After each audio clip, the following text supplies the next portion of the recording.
everybody. We are back to Sprites, Bytes, and Pixels featuring Sir Charles Barkley. Fun fact, Charlie is named after Charles Barkley, who's a basketball player.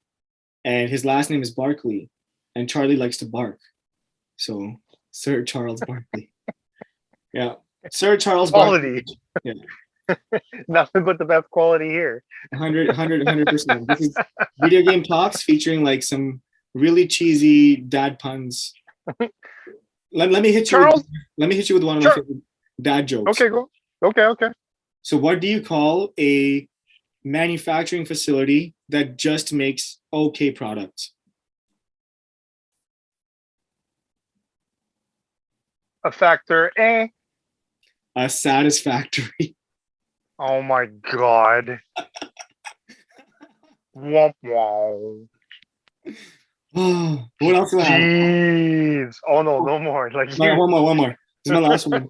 So let's say you're working in let's say you work in like a factory and all you do is like crush sodas all day, like soda cans. That would be soda pressing. Oh my god. That's so stupid. It's so stupid, it's funny. This So is where my creative energy goes now. Oh my goodness, yeah. So he's really named after Charles Barkley? Yeah. Like really? Yeah, I like saying Charles Barkley. And then I'm like, his last name's Bark. Charlie likes to bark. Sir Charles Barkley Danju. That's what he does, right? Yeah. Oh my goodness. Bye, Charlie. What were we even talking about? Oh man. Before we go into the topic today, the topic is not bad dad jokes. The topic is the moral and ethical decisions we make in games. Yes. Very, very serious topic today. It can be. It can be in a way because there are certain things that, you know what, actually, I won't talk about that yet because, you know, we'll first talk about the games that we've been playing. Sure. Compared to our last episode, do you have anything else to add? In terms of stuff that I've been playing? Yeah. No, I haven't. I've just been playing the game of life. Yeah. Okay. Well, yeah. I'll be right. Give me 1 second, Robin. Do your thing. So I don't think you know this, or maybe you do. I don't know. Maybe I messaged you about it, but I played and completed this maybe December. Yeah, probably December. Oh, how? It only took you like 5 years. Dude, you did it. I did. I played and completed it. I really liked it. I had a lot of fun, but I'm not gonna lie, I did start to find it a bit repetitive. Okay. In open world games, I try to do everything I can do, but I got to a point where I was like, you know what? I don't think I want to do this anymore. And it was where I got to like those bases.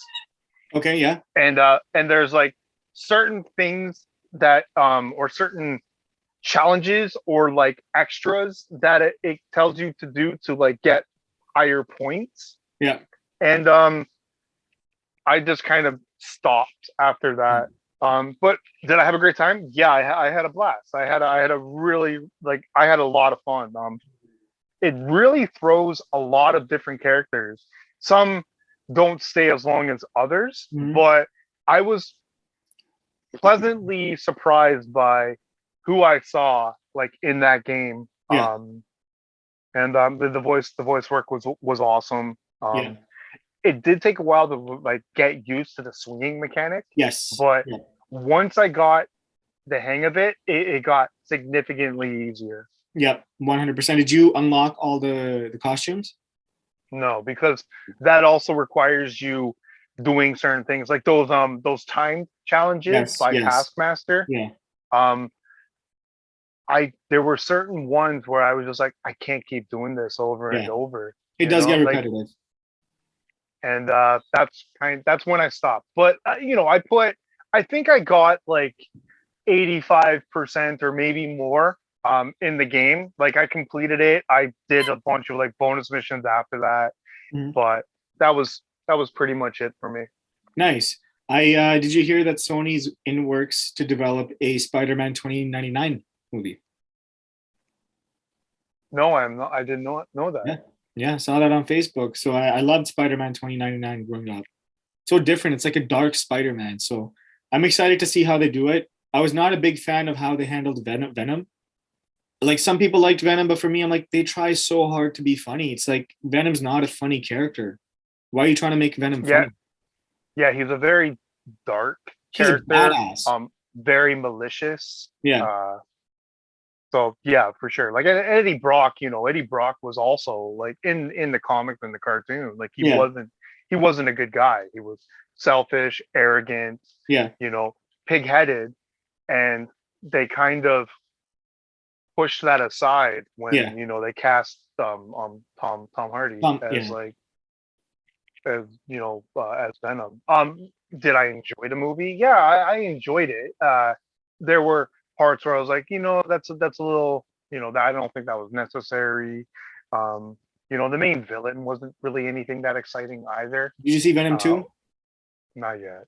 We probably will, It was but so bad. Dude, oh really, my God. Venom 1 is like watchable.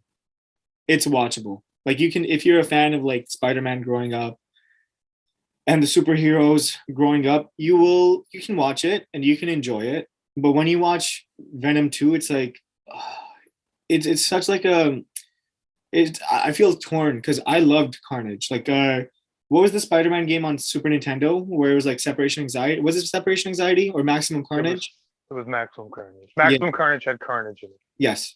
So it's like Carnage. I love those games. Like Separation Anxiety was such a fun game. I pumped so many hours into it. And Venom became one of my favorite like anti-heroes. Then you see Venom become this like, weakling guy. It was not fun. And in the second one, they try to make a lot of jokes in the movie that are completely unnecessary, and maybe they appeal to like the younger audience. But me in my 30s, I'm like I could have written something better than this. Like I could have come up with a joke like so depressing or satisfactory and dropped that in the movie and gotten a laugh. But I was not happy with it. So Yeah. Well, I mean, they made some moral and ethical choices in that movie. So let's talk about our topic, which is moral and ethical choices in gaming. So when you initially pitched this to me, sorry, I'm going to turn my Facebook off. that's fine. So initially, when you pitched this to me, the first thing that popped into my head, well, there's two things that popped into my head. The first one was Super Mario 64. And as soon as I say Super Mario 64, I'm sure you know where my brain is going. Of course, because you're not the only one that thought that. When I was like, I've talked to a few people about this idea that I had for moral and ethical choices, and that was also the first thing that came to their mind. Because we were like 8, 9, 10-year-old kids playing this like really fun, family-friendly game. And you're on top of this cliff, and one of the bosses or one of the enemies is a giant penguin, and you see their little baby penguin. Charlie. She's not an enemy. She's just a character. She's just Oh, like an NPC. oh, it's been so long. It's even worse then. If you're not throwing an enemy's child off the cliff, you're just throwing a random Yeah, person's like kid, picking it that's up right. and throwing it off of a cliff just for the hell of it. Yeah, the mission was to bring this mother penguin. She's like, my baby, my baby. Have you seen my baby? It's gone missing. So you find this little penguin and you bring it back to her, and she's like, thank you, thank you. And then there's something in your head where you're just like, can I drop this off the cliff? Because you're like right next to the cliff. Yeah. So you pick up the baby and you drop it, and you're able to do it, and it died.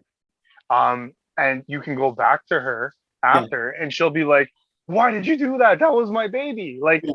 and there's no like, she'll like start attacking you. By Yeah. the way, as well, and Maybe then you'll that's why I die. thought she was an enemy. Yeah, Because I but killed her like, child and she came after but me.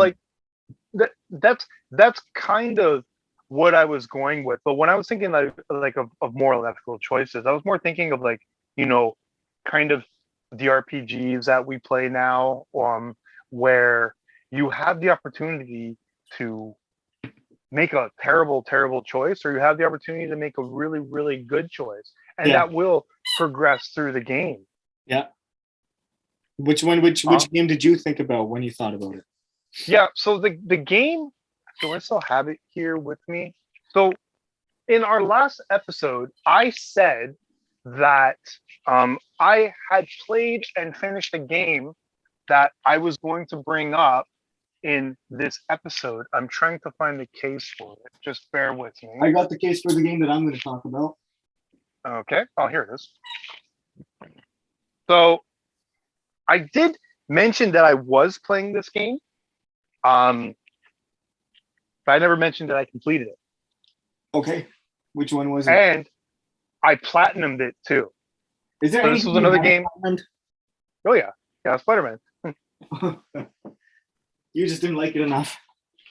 It's not that I didn't like it. It was the same. It started getting samey same for me, you know. Yeah. And there are games that I absolutely love that I won't platinum because they get to the point where I'm just like, I don't think I want to do this anymore. God of War was another one.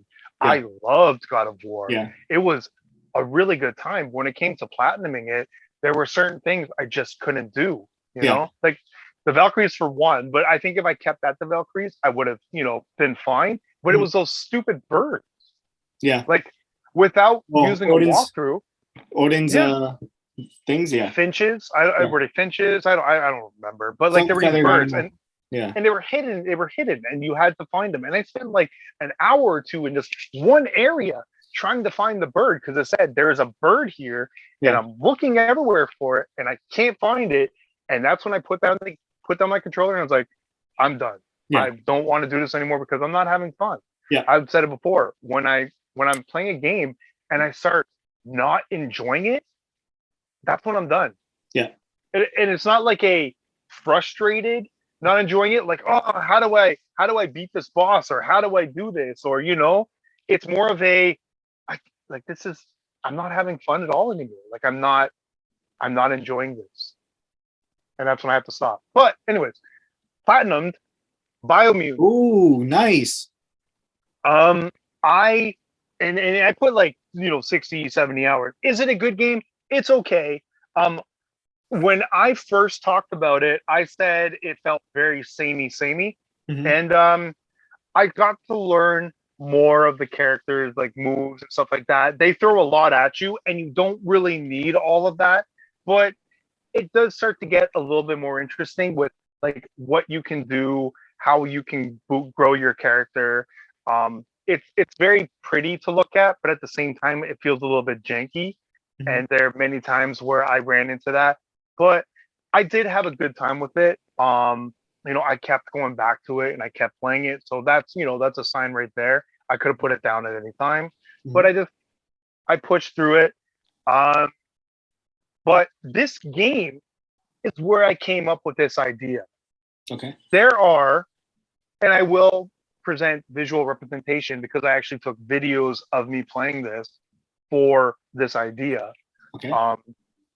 There are these enemies that it's part of a mission or a goal. There are these enemies that it says to defeat. Mm-hmm.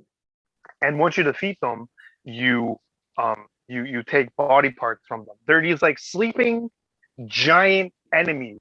They will attack you if they see you, but at nighttime they'll be sleeping and they'll just be like their eyes will be closed and they'll be sleeping. They're these giant enemies, but they'll be sleeping. And I felt bad attacking them when they were sleeping because it just felt like I was the antagonist at that moment. I felt like, this is so mean.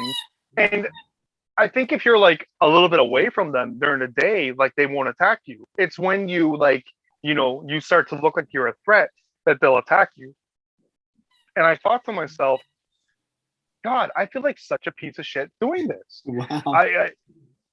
And Biomutant wasn't the only game that did like made me feel absolutely terrible.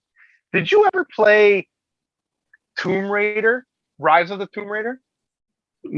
I might have, but like at a friend's place at a party for like 15 minutes. For Rise of the Tomb Raider, very quickly into the game, like you can kill animals and use pieces from them to craft like better weapons Mm, and better equipment. Like you can use like different furs to make different quivers, larger quivers, quivers that will hold special items, yeah. like stuff like that. But there are all these like deer or antelope or whatever they are, reindeer. I have no idea because you're in like Russia or something, and in practically the whole game.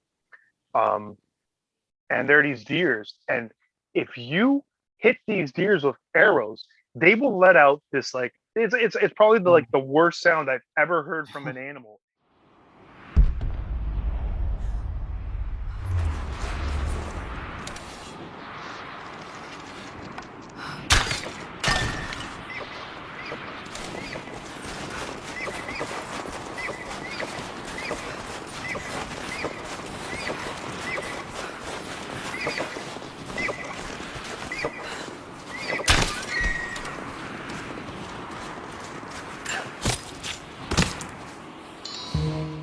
It's like this like yelping like I can't even make the noise, but it was like this really sad like noise of this animal like yelping and trying to get away from you, and you see the blood on the ground. It's a Oh, game. It's a game, but I feel terrible doing this. it's because you're a And good person. You like animals, Wilson. I yeah, like I love my animals. Like she's just sleeping and doing her thing. I think when I was playing the game, I actually had to like pet these guys to like feel better. Yeah. Um, but like it was just like I thought to myself, why are they making me do this? Like I feel terrible, and I think that's one of the only games where I've like felt so remorseful. Eventually, I did get a bit desensitized, but only like a bit. Like it would still suck to kill these things, but the moment I didn't have to anymore is the moment I stopped. Like bears, I was fine with that. I think there were Yeah. like warthogs. I was fine with that. Yeah. But these deer, if these deer didn't make this terrible, sad, yelping, like leave me alone noise, Mm. it, I think I've had to put down my controller. Like Wow. it was just. I went back to it, but I had to put it down. I was like, I can't. Like this is awful. I felt awful. Yeah. You could have played the game on mute. That's the only way. Yeah, and No I don't volume. do that. I Yeah. can't do that. I can't play a game on mute. So I'm like I'm stuck between a Yeah. rock and a hard place.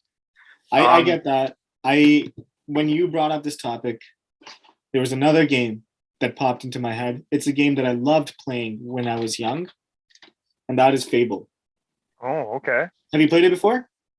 I have played the second one maybe 4 or 5 hours. Okay. So in Fable, for those that have not played it, in the first one at least, because that's the one I pumped my hours into, you have the option of pretty much being good or evil. So there's, if I remember correctly, there's like a meter that's at the bottom right hand corner of the screen. And if you go around killing like just regular villagers or animals just for the hell of it for no reason at all, your like dark meter starts to fill up and you can Yeah, start unlocking like dark powers. Or if you play the game as a protagonist and you do the right thing, you kill villains, you kill thieves, robbers, that kind of stuff, then your like positive meter starts to fill up and you become a protagonist. So I thought that was like the first time I was ever exposed to something like this. And I thought it was so cool. Because for me, like I remember even if I was playing, like this was afterwards, but even if I was playing games like Fallout 4 or any RPG where there's dialogue and you have to give a response, I hated giving like negative responses, even though it's just a computer and it's like a pre-programmed like microchip processor, whatever the hell it is. I'm like, oh man, I would feel so bad. Somebody saying this to me, I can't pick that. So that's like when you talk about your deer thing, like that's me. I felt terrible. Like I'm like whatever. I'm always gonna pick like the good answer, the right answer, and that's what it was with Fable. You had the opportunity to be. Oh, if you notice, so you have the protagonist here, and then if you go the dark route, there's the other option. they look exactly the same. They do. This one dude just looks like a evil friggin' Lord of the Rings orc commander, and the other person just looks like if I were to pick between Like the two, Naruto. yeah, if I were to pick between the two just based on looks, I'd be like, yo, this guy just looks like this like little child who's got an aura around him, and this guy actually looks like badass. Yeah. Like this guy actually looks badass. So that was the first game. What do you want, Charlie? No. That was the first game. The other one, I'm sure we might have talked about this before. Modern Warfare 2. Do you know what I'm talking about? Oh, yes. I believe this is the only game ever made that will let you skip a level because of how bad it is. Yes. And that level is called No Russians, I believe. And essentially, for those that have not played the game, it's in campaign mode where you're at an airport and you have machine guns, and it's like a group of you guys, and your mission is to go in and just kill civilians, like everywhere you can. And they start running, and it was very weird. Like I remember I was young when I played it. I must have been in high school, so under 17, under 18. And it was not a fun mission. I played it for a bit, and I think I had to go out of it and then go into skipping the mission just because it just did not feel right.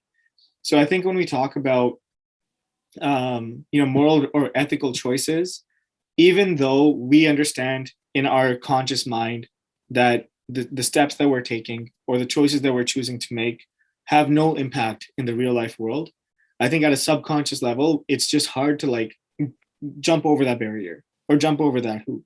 Even though, like the other person or the other like NPC is not going to physically be hurt, or the deer is not going to actually die, or this person's feelings are not going to be hurt. It's like you want to portray like the best version of yourself when you're playing video games. At least that's what I like to do. It's like you always want to be the protagonist. Very rarely does anybody want to be the antagonist. So you always want to make the right choices. So I think that's why it's always been tough for me to take those bad choices. I don't know if that's the same case with you. Yeah, no, whenever I have to choose between good and bad, I always choose good.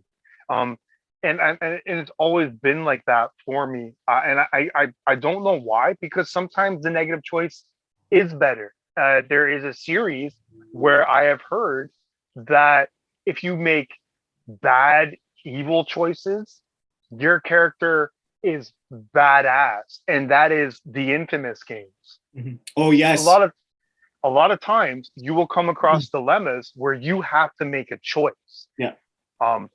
There is the choice that's obviously good, and there's the choice that's obviously bad, or not as good. But they will be, labeled in a way for you to know which one you're going to be, what each choice will do for your character.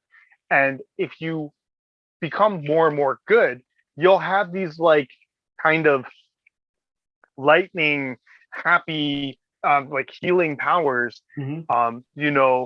They'll still kill people. Like you'll still be able to defeat your enemies, but not in the same way as you would with your evil powers, which are like you would like destroy enemies and like you know wreak havoc Yeah. upon like their bodies, and you like they'll get like just annihilated, um maybe to the like the same way as you would being good, but like you would see just visually how much more chaotic the results would be.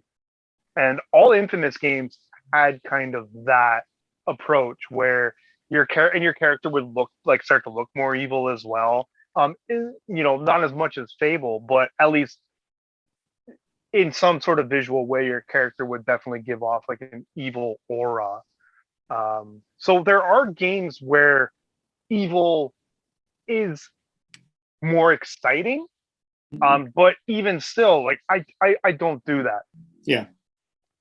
There Now, the interesting thing about the Call of Duty one is that it says, before you even start the mission, it will say like this mission, it will say something like the following mission could be considered sensitive towards some people. it is not required for you to play this mission to, succeed in the game. It's not necessary. Would you still like to play this mission? Something like that. I'm could be paraphrasing, uh, but I don't even think you get a trophy if you play that mission, right? I don't. Exactly. I didn't finish that mission because I felt so bad. Really? Yeah, Oh, yeah. I don't know, man. Like there when I play games, it's hard for me to go that like negative route. It's difficult. there is a game that I played where you would get a trophy if you did this mission. It was it was bad. Like you knew it was bad, and you had to do every option in order to get the trophy. It sucked, and I hated every minute of it, but I did it because I just wanted that stupid trophy. Even though I never platinumed the fucking game, Yeah. I still did this mission. GTA 5 Hmm. has this mission where you abduct this, like, I don't know, this TV repairman, or he's some sort of technician, and you bring him back and you torture him. And there are all these methods of torture. And if you do every single method of this torture, um, you would get a trophy. And the torture wasn't just pressing a button. It Yeah. was like using the analog stick to like do certain things. I think one of them was like shocking him. Another one was like I don't know. There were like this all these like nasty methods of torture, and you could tell like the guy was innocent. The guy was helpless. The guy was innocent. I don't even remember the context behind why you were kidnapping him in the first place. Yeah. But it sucked. It absolutely sucked. I felt like such a piece of shit. But because of that stupid trophy, I went ahead and I did that. Yeah. And those are the only times where I will do them. I felt terrible. And it's stupid. It's stupid because it's a game. I'm playing a fucking game. Nobody is really getting hurt. But because of like how realistic and my participation in the actions, I still felt terrible. Yeah. Like I it's a moral understand dilemma. completely. I understand completely where you're coming from. It's like when you do those like choose your own adventure things on Netflix. It's like you Mhm. can pick something that makes sense and is just normal, or you can go a very negative route. And I'm like, I don't want to. That's not who I am, because that's a reflection of me. And even though it is a video game or it's just a movie, whatever it is, it's like, I don't know, man. It's hard to like turn that portion of your brain off. Like it's just the seed that's in your subconscious that's like, no, don't do it, don't do it, don't do it. So it'd be interesting if anybody that's watching this goes a completely different route than us, and they're like, screw this. I'm a good person in real life. Let me be a complete asshole here in this moment. The funny thing is, like speaking of GTA, like I guess if the if the people responding aren't as realistic looking or as animated, I don't mind like causing some chaos. Yeah. Like the first GTA, top down Yes. GTA, Yes. Yes. I think I've said this story before, but I was talking to my girlfriend at the time on the phone when I was like, I don't know, I want to say 16, 17, whenever the GTA came out on the PS1. Yeah. And I was like, what's your least favorite color? She said green. I went around killing everybody that was wearing a green shirt.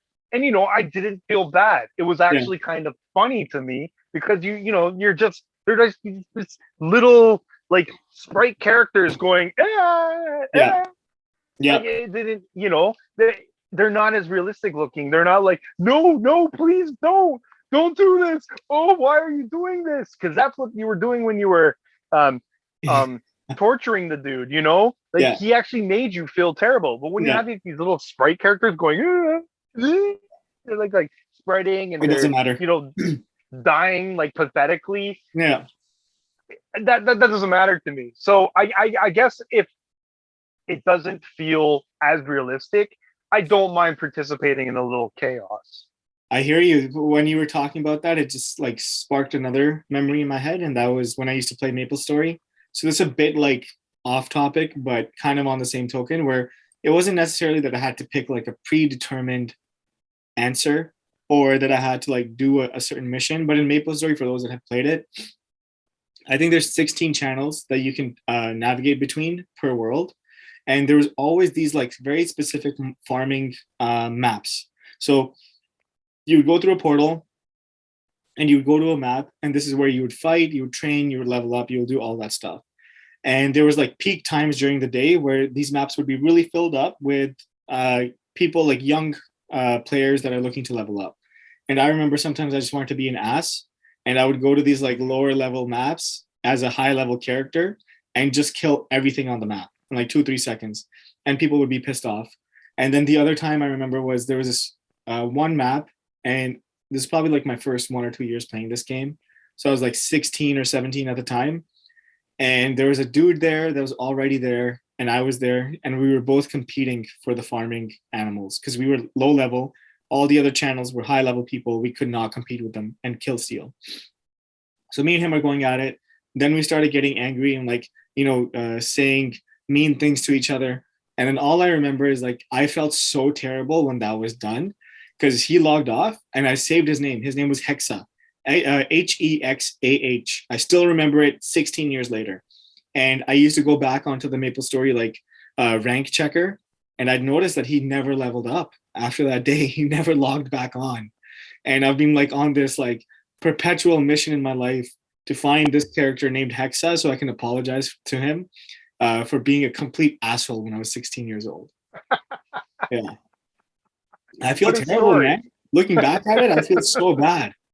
Like I berated this person so much they never played a game again. At least under And the the worst part is that wasn't a computer character, man. That was no. like an actual person. I know that is the worst part.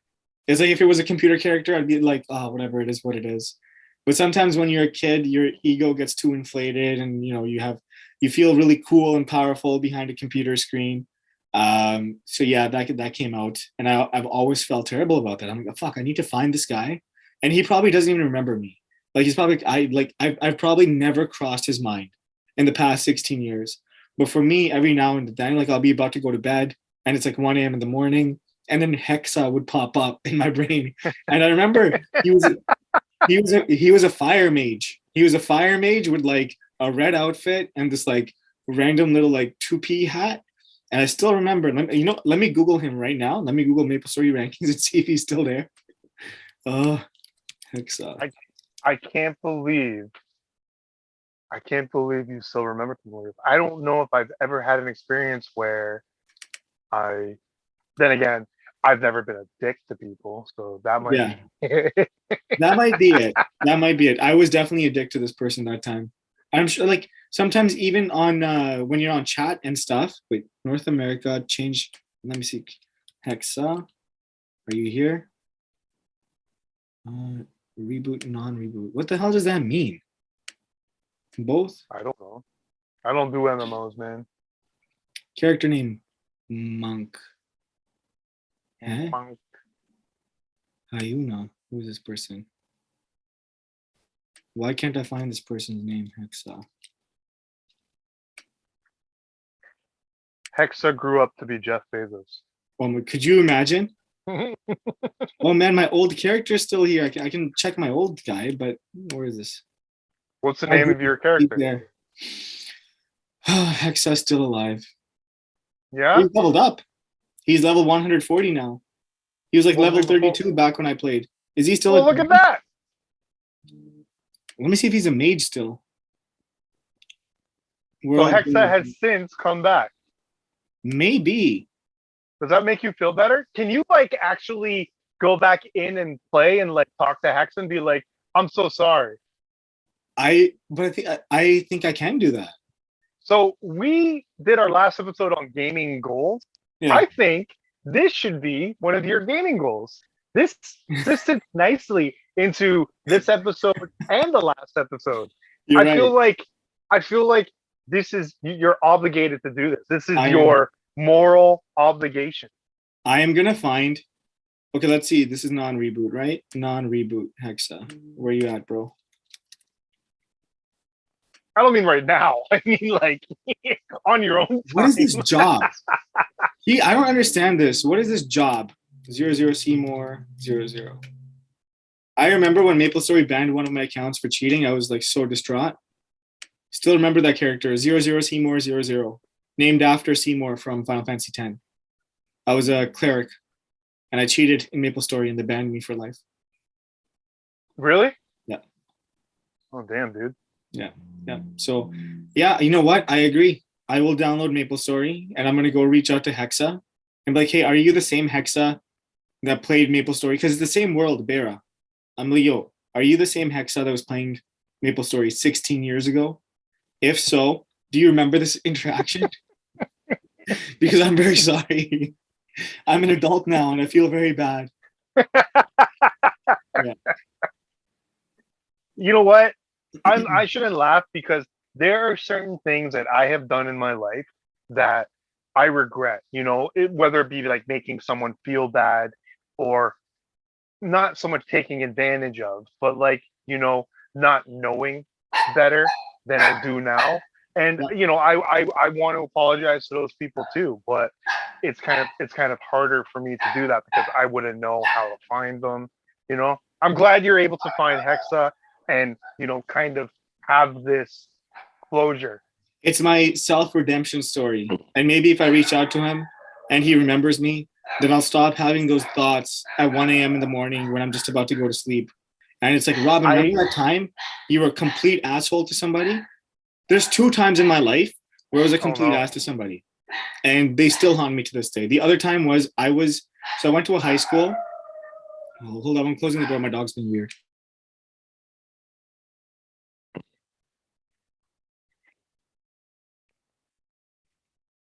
You got to hurry though, because you said you were at a hard 7 minutes. So this is the other story. So the other time was I was in high school, and our high school had 2 lunchrooms.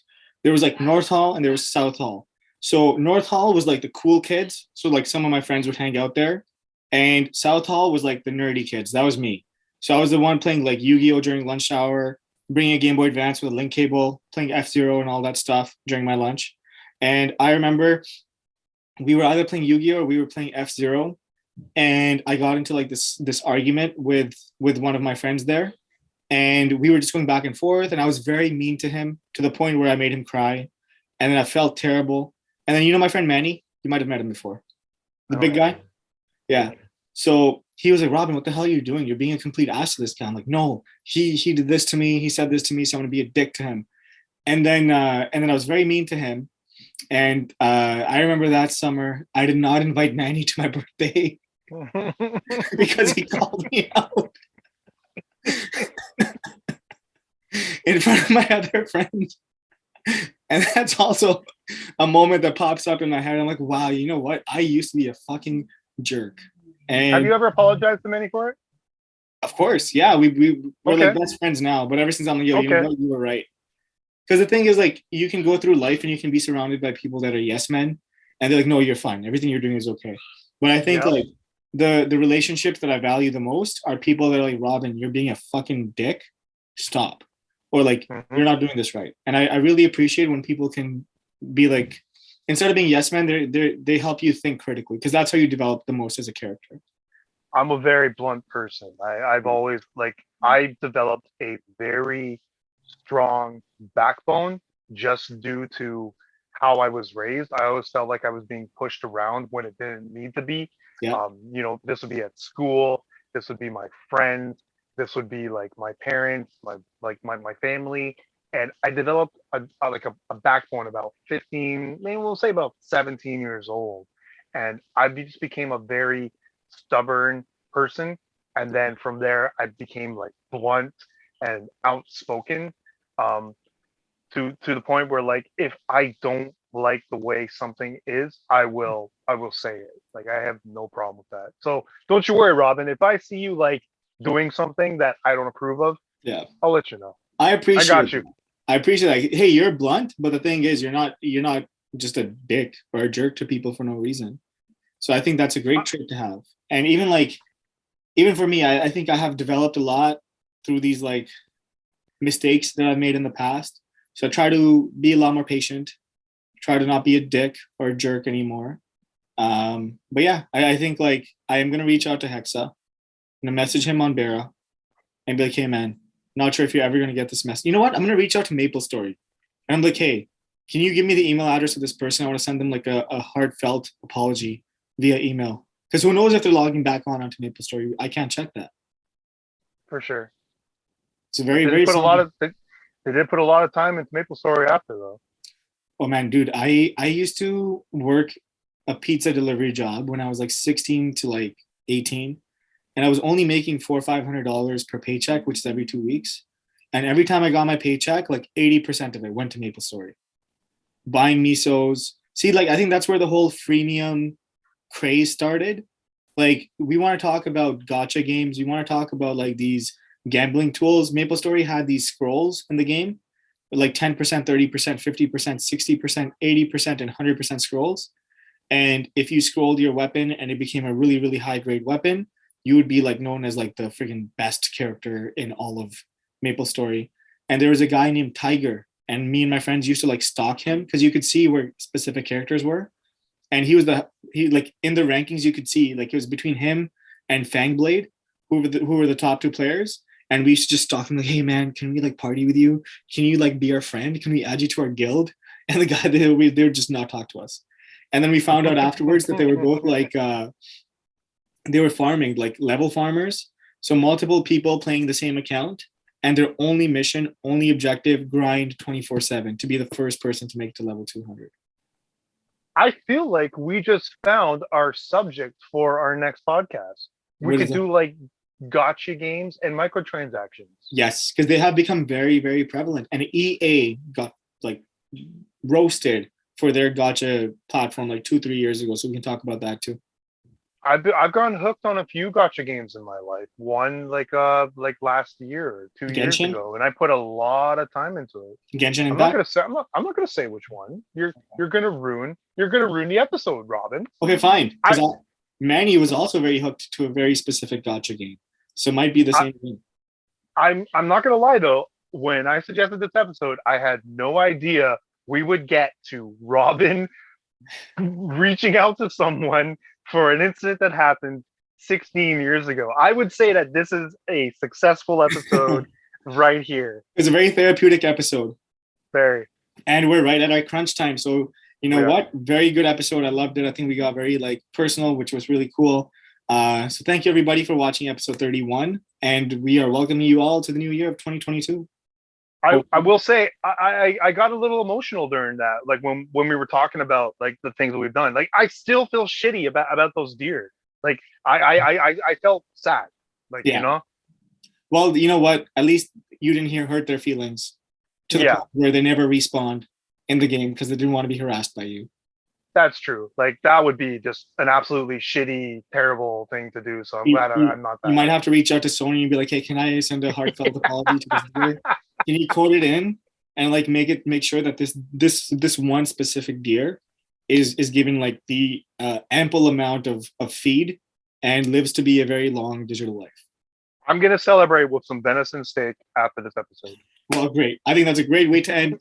Thank you everybody for joining us, and we'll see you next time. And Wilson, I will send you these recordings as soon as I have them done. Perfect. All right, peace out. Bye-bye.